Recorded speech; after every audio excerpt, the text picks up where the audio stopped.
हम बात करते हैं पहले चैप्टर का आखिरी एक्सरसाइज जो है 1K, उसके अंतर्गत टॉपिक अपना है द्विआधारी संक्रियाएं,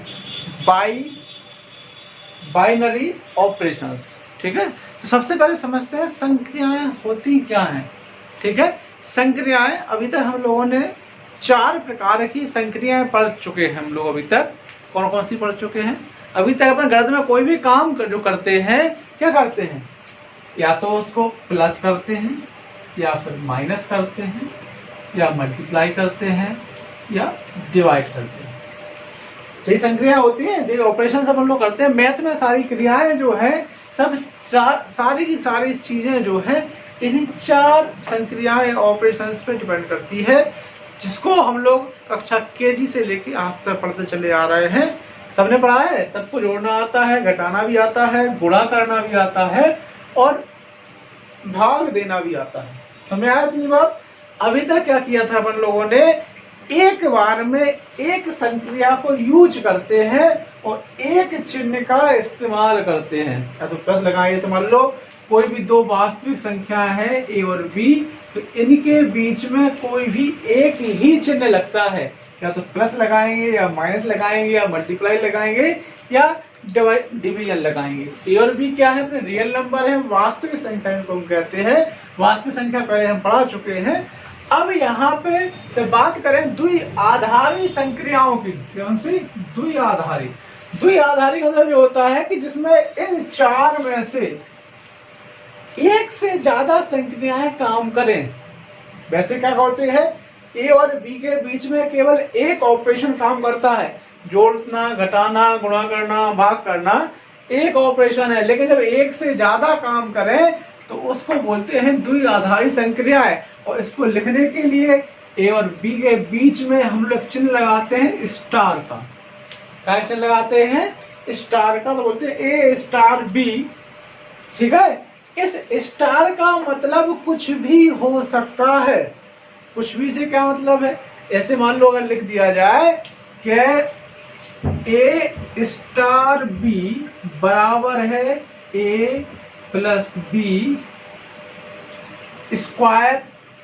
ठीक है, तो मतलब क्या है, इसमें 2 क्रिया एक साथ काम कर रही है, जोड़ भी हो रहा है और यहाँ पे बी स्क्वायर है, माने बी का बी में गुणा भी रहा होगा। इसको विस्तार से अपन लिखें, इसको लिख सकते हैं ए प्लस बी गुणे बी। यहाँ पे देखो 2 क्रियाएं एक साथ चल रही है, एक क्या है? प्लस है, और दूसरा क्या है?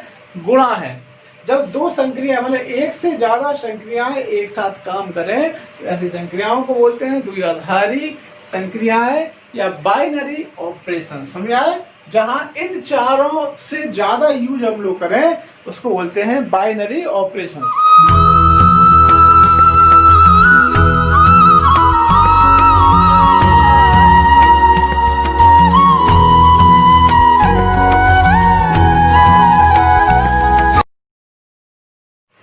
हेलो बच्चों, अब देखते हैं प्रश्नावली 1K का पहला क्वेश्चन। इसमें लिखा हुआ है, मान लीजिए कि n एक द्विआधारी संक्रिया star a star b equal to a तथा बी का एलसीएम द्वारा परिभाषित है। 3 स्टार 5 का मान ज्ञात कीजिए। ठीक है, तो यहाँ पे क्या दिया गया है कि ए स्टार बी जो है वो क्या है? ए तथा बी का एलसीएम है। एलसीएम मतलब इसको हिंदी में बोलते हैं लासापा।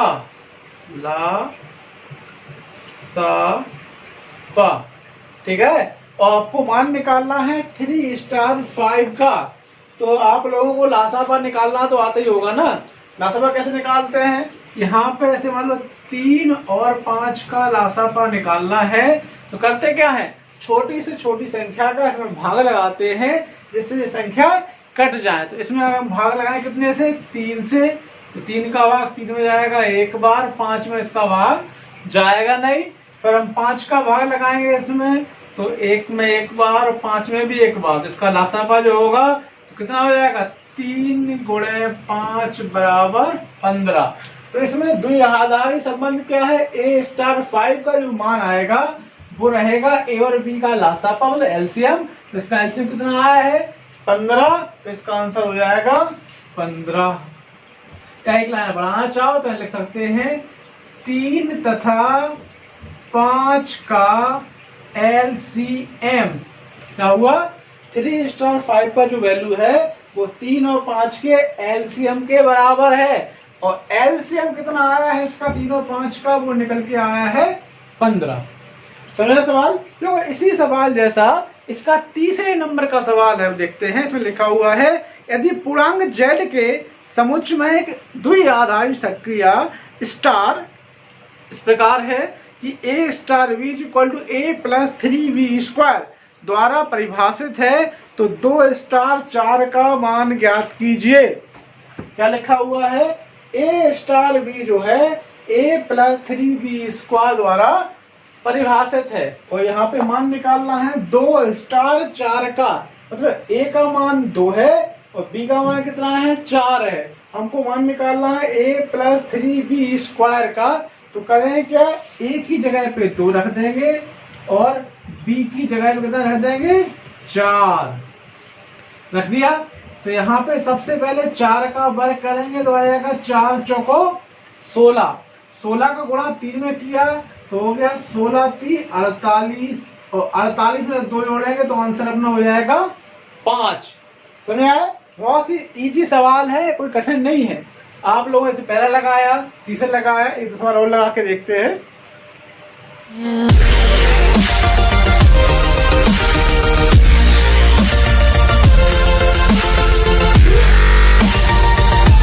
बच्चों देखते हैं इसी प्रश्नावली का 5वां प्रश्न। इसमें लिखा हुआ है निम्नलिखित परिभाषित प्रत्येक द्विआधारी संक्रिया स्टार के लिए निम्न निर्धारित कीजिए कि क्या द्विआधारी क्रम विनिमय है तथा क्या स्टार सहचर है। पहले पार्ट में इसमें दिया गया है A star B equal to A plus AB, और A और B क्या है, Q है, बिलोंग्स करते हैं Q में। अब इसको समझना है हम लोगों को, ठीक है। तो इस सवाल को समझने से पहले सबसे पहले हमें समझना है कि क्रम विनिमय क्या होता है और सहचर क्या होता है। जब पिछली कक्षा 9 से हम लोगों ने पढ़ा है क्रम विनिमय नियम और सहचर नियम, दोबारा बता देते हैं। क्रम विनिमय मतलब क्या होता है, क्रम का अंतर कर दिया जाए। कैसे अंतर कर दिया जाए, अगर A और B दो संख्या है, अगर A प्लस B का मान जितना आया है, अगर वही मान B प्लस A का आ जाए तो ऐसी संख्याओं को क्रम विनिमय कहते हैं। उनका क्रम आपस में बदल दिया जाए, A की जगह पे B आ गया और B की जगह पे क्या आ गया A, और इनका मान कैसा रहेगा, बराबर। जैसे संख्या के रूप में हम लेके चले, 2 में 3 जोड़े और 3 में अगर 2 जोड़े, तो 2 में अगर 3 जोड़ेंगे तो भी इसका मान 5 रहेगा, और 3 में भी 2 जोड़ेंगे तो इसका मान क्या रहेगा 5। ये क्या हो गया, क्रम विनिमय नियम। अगर इसी तरीके से गुणा में अगर देखें तो A इंटू B बराबर V इंटू A कर दें, ठीक है। A का गुणा B में करें या B का गुणा A में करें, मान कैसा आना चाहिए, समान आना चाहिए। तो यहाँ पे जो रहेगा, अगर 2 का गुणा 3 में कर लो या 3 का गुणा किस में कर लो 2 में, तो 3 दूनी कितना हो जाएगा 6 हो जाएगा। यहाँ 2 तिया भी कितना हो जाएगा 6। ये क्या हो गए, क्रम विनिमय नियम है। अब समझते हैं सहचर नियम क्या होता है। जब संख्याएं 2 से ज्यादा होती हैं, ठीक है, क्या होती है 2 से ज्यादा, 3 संख्याएं अगर आ जाए तो उनका भी ऐसे मान लो यहाँ लिख दिया हमने A plus V plus C बराबर A plus B plus C। अब जब 3 संख्याओं को हम लोग जोड़ेंगे तो होगा क्या, 3 संख्या एक साथ जोड़ेंगे नहीं, पहले पहली संख्या को दूसरे में जोड़ेंगे, फिर जो योगफल आएगा उस योगफल को तीसरी संख्या में जोड़ेंगे। यहाँ पे उसको डिनोट करने के लिए यहाँ एक ब्रैकेट लगा के देखते हैं। ब्रैकेट से समझ में आएगा कि पहले इस सवाल में हम A और B को जोड़ेंगे और लास्ट में जाके C जोड़ेंगे। ऐसे इस वाले में क्या होगा, पहले B और C को जोड़ेंगे और लास्ट में जाके A को जोड़ेंगे। अगर दोनों तरफ के मान बराबर आए तो वो कहलाएगा सहचर नियम। यहाँ पे अगर संख्या ले लें 2 3 और 4, ब्रैकेट लगाया हमने इस जगह पे, तो यहाँ हो गया 2 प्लस 3 प्लस 4, ब्रैकेट लगाया बाद वाली दोनों संख्याओं में। क्या हो जाएगा, 2 में जब 3 जोड़ेंगे तो इसका मान हो जाएगा 5 प्लस 4, यहाँ पे जब जोड़ेंगे तो हो जाएगा 7, 5 में 4 जोड़ेंगे तो हो जाएगा 9, और 2 में जो जोड़ेंगे तो कितना हो जाएगा, 2 में 7 जब जोड़ेंगे तो आ जाएगा 9। दोनों मान कैसे आ गए, बराबर आ गए। इससे एक चीज समझ में आई कि जो नियम जो है वो साहचर्य नियम के लिए सत्य है। अब इस सवाल में हमको बताना है कि जो क्रम विनिमय और साहचर्य दोनों है कि नहीं है। ठीक है, शुरुआत करते हैं पहले उससे।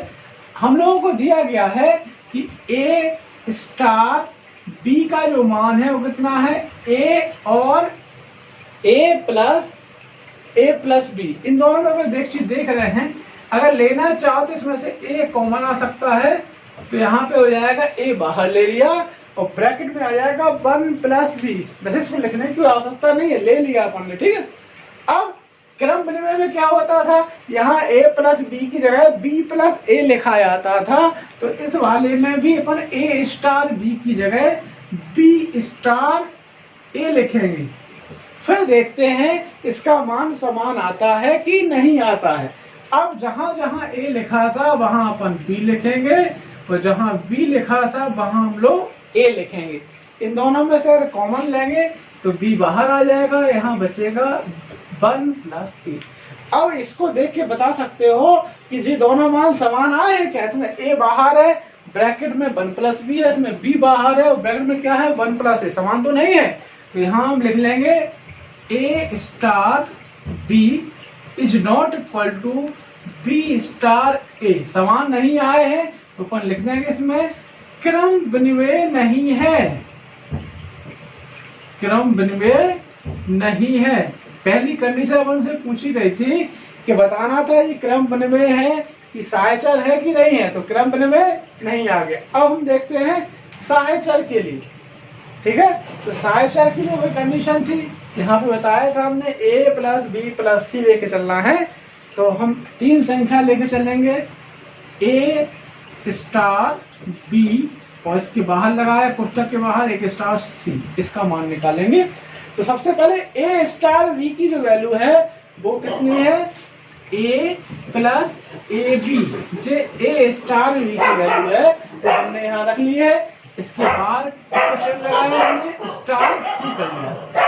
अब a स्टार b की जो वैल्यू है पहले आता है, इसके हिसाब से अगर देखें तो a बाहर रहेगा, ब्रैकेट में 1 प्लस b रहेगा। इसको करेंगे तो यहाँ पे क्या हो जाएगा, a बाहर हो जाएगा, ये पूरी वैल्यू एक ही हो गई, और ब्रैकेट में हो जाएगा 1 प्लस बी, तो b की जगह पे क्या हो गया, c आ गया। इसका हम लोग गुणा करेंगे तो आ जाएगा a b ए सी और ए बी सी, ये मान निकला है a star b star c का। अब इसको पलट के लेके चलेंगे तो यहाँ हो जाएगा a बाहर रहेगा, यहाँ हो जाएगा b स्टार c, तो a तो बाहर है, जब b स्टार c की अपन वैल्यू लिखेंगे यहाँ पे तो क्या हो जाएगा, एक संख्या बाहर एक संख्या अंदर, इस तरह से आ जाएगी। यहाँ देखना, यहाँ हो जाएगा b बाहर रहेगा और ब्रैकेट में हो जाएगा 1 प्लस c हो जाएगा। इसका चाहो तो अंदर गुणा कर दो, बाद में इकट्ठा गुणा कर देंगे। अब यहाँ पे फिर वही तरीका है, क्या होता है, जो संख्या बाहर रहेगी और ब्रैकेट के अंदर पूरी संख्या आ जाएगी। तो यहाँ पे हो जाएगा a और ब्रैकेट में आ जाएगा b 1 प्लस c, गुणा कर दो इसका तो यहाँ हो जाएगा ab प्लस abc। क्या समझ में आ रहा कि a star b star c की जो वैल्यू आई है वो आई a plus B, A B plus A C plus A B C, और इसकी जो वैल्यू आई है वो आई है A B plus A B C. ये कैसी है, दोनों में अंतर है, तो यहाँ पे हम लिख सकते हैं a star b star c बराबर a star b star c बराबर कैसे है, नहीं है, तो लिख सकते हैं ये साहचर्य नियम भी नहीं है, साहचर्य नहीं है। इसी प्रकार इसके और सवाल भी सॉल्व करने एक पार्ट लगाया है हमने। बच्चों हम देखते हैं इसी प्रश्नावली का 8वां क्वेश्चन इसमें लिखा हुआ है, समुच्च 1 2 3 4 5 में निम्नलिखित संक्रिया सारणी द्वारा परिभाषित द्विआधारी संक्रिया स्टार पर विचार कीजिए तथा 2 स्टार 3 स्टार 4, 2 स्टार 3 स्टार 4 का परिकलन कीजिए। क्या स्टार कैसा है, क्रम विनिमेय है, ये बताना है। और फिर पूछा गया है 2 स्टार 3 स्टार 4 स्टार 5 का परिकलन कीजिए और सारणी का प्रयोग करने, सारणी हमको दी गई है, इस सारणी का प्रयोग करना है। सबसे पहले समझिए, सारणी में बाएं कोने पर बना हुआ है स्टार, उसके बाद गिनती वहां 1 से स्टार्ट होकर 5 तक आती है। यहाँ लिखा हुआ है 1 2 3 4 5। ऐसे नीचे की तरफ भी लिखा हुआ है, तो किस तरफ बढ़ रही है, इस तरफ बढ़ रही है। ऐसे यहाँ बढ़ रही है नीचे की तरफ, क्या लिखा हुआ है 1 2 3 4 और 5। ठीक है, अब करना क्या है, जब हम सवाल लगाएंगे तो देखेंगे क्या लिखा हुआ है। यहाँ लिखा हुआ 2, फिर लिखा हुआ है 3। तो इस वाले पहले हम देखेंगे 2 पे और यहाँ देखेंगे 3 पे। इस वाले 2 और इस वाले 3 को जहाँ मिल रहे हैं वो कहाँ मिल रहे हैं, एक कॉलम में मिल रहा है, इसमें लिखा हुआ है 1। तो हम करेंगे क्या, 2 स्टार 3 की जगह पे लिख देंगे 1 और यहाँ पे आ जाएगा 4। और समझ आए, जहाँ इस पूरे 2 स्टार 3 की वैल्यू कितनी आ गई 1। अब 1 स्टार 4 का मान निकालेंगे, तो यहाँ पे 1 लिखा हुआ है इस जगह पे और 4 लिखा है यहाँ पे, जो दोनों भी आपस में जहाँ मिल रहा है वहां भी क्या लिखा हुआ है 1। तो इसकी जो वैल्यू आएगी वो आ जाएगी 1। समझ आए। इसी प्रकार मान निकालेंगे 2 स्टार 3 स्टार 4 का। तो सबसे पहले हम जानते हैं कि ब्रैकेट की अंदर वाली संख्या का मान पहले निकालते हैं। तो 3 यहाँ पे लिखा हुआ है, 4 यहाँ लिखा हुआ है, जहाँ पे दोनों मिलेंगे उस संख्या में क्या लिखा हुआ है 1 लिखा हुआ है। तो यहाँ हो जाएगा 2 स्टार 1, क्योंकि 3 स्टार 4 का मान आया है 1। अब मान निकालना है 2 स्टार 3 का। तो यहाँ पे मान लिया 2 और यहाँ पे है 1। 2 और 1 का जो आएगा इसकी वैल्यू कितनी आ रही है 1 आ रही है, तो इसकी वैल्यू कितनी आई है 1। यहाँ पे क्या लिखा हुआ 2 स्टार 3 स्टार 4, फिर भी लिखा हुआ है 2 स्टार 3 स्टार 4, में दोनों की वैल्यू कैसी समान निकल के आई है 1 1। अगर पूछा जाता कि जी क्या साहचर्य नियम का पालन करते हैं, तो इसका मान अपना हाँ में आ जाता, लेकिन ऐसा नहीं हो रहा है। यहाँ तो केवल इसके मान निकाले गए। अब पूछना है क्रम विनिमय नियम। क्रम विनिमय नियम पहले हमने बताया था कि क्रम विनिमय का मतलब होता है कि a स्टार b की वैल्यू b स्टार a के बराबर अगर हो जाए तो ऐसे को बोलते हैं क्रम विनिमय नियम। यहाँ पे अपन संख्या लेके चलते हैं 2 स्टार 3 और 3 स्टार 2। ठीक है, फिर समझते हैं कि इसकी वैल्यू में क्या आ रहा है। तो यहाँ पे 2 लिया, यहाँ पे 3 लिया, इसकी वैल्यू जो आई 1 आ गई। इस वाले में 3 लिया, इस वाले में 2 लिया, इसकी जो वैल्यू आई वो ही 1 आ गई। दोनों के मान कैसे आ गए, समान आ गए। इससे एक बात क्लियर समझ में आती है कि जो कैसा है, क्रम विनिमय है। क्या है, क्रम विनिमय है। ठीक, इसी का लास्ट वाला पार्ट है, इसमें मान निकालना है 2 स्टार 3 स्टार 3 4 स्टार 5। तो पहले ब्रैकेट वाली संख्या सॉल्व करते हैं, मान निकालते हैं 2 स्टार 3 का। इस वाले में 2 लिया, इस वाले में 3 लिया, जहां मिल गए उसकी वैल्यू कितनी आई 1। तो यहाँ पे लिख दिया हमने 1, फिर लगाया स्टार का चिन्ह, फिर आ गया 4 स्टार 5। फिर देखा 4 कहाँ पे है, यहाँ पे लिखा हुआ है 5, दोनों जहां मिल रहे हैं इस जगह पे आके मिलेंगे, इसकी वैल्यू कितनी है 1 आ गई। अब 1 स्टार 1 का मान निकालना है, यहाँ 1 है, यहाँ 1 है, जाके मिल गए लास्ट वाले में जाके, तो इसकी वैल्यू कितनी निकल आई 1। जो इसका आंसर हो गया। बात समझ में आए। इसी प्रकार के और सवाल इस प्रश्नावली में दिए गए हैं जो आप लोगों को कल से सॉल्व करने हैं। इसी के साथ अपना पहला चैप्टर जो है पूरा खत्म हो गया है। नेक्स्ट टर्न पे नया चैप्टर स्टार्ट करेंगे। जब तक आप लोग इसको सॉल्व करिए, कोई समझ ना आए तो आप कमेंट्स करके पूछ सकते हैं।